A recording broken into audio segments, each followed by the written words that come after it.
আসসালামু আলাইকুম দর্শক, এই মুহূর্তে রয়েছি সাহার বাজার। আমাদের ফরিদগঞ্জের সাহার বাজারে জানেন একজন আগুনে দগ্ধ হয়ে গেছে।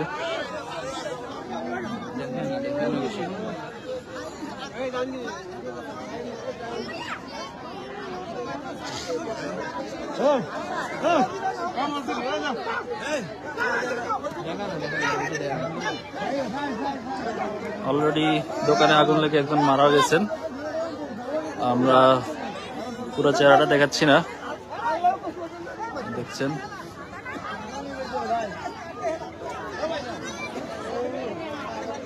ফরিদগঞ্জে ভয়াবহ আগুনের এই মুহূর্তে আমরা দেখতে পাচ্ছি, আপনাকে লাইভে দেখাচ্ছি।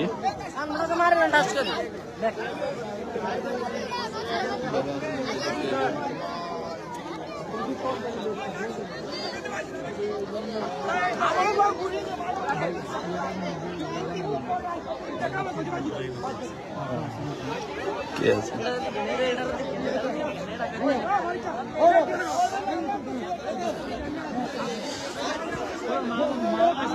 অনেকে ধারণা করতেছে গ্যাস সিলিন্ডার থেকে আগুনটা লাগছিল।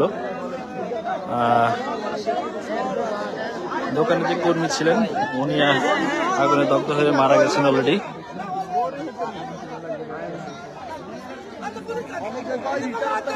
আমার কথা একটু ভালো করছে তো ওই মনে করেন ওই পেট্রোল ডালে না, পেট্রোল ডালে না।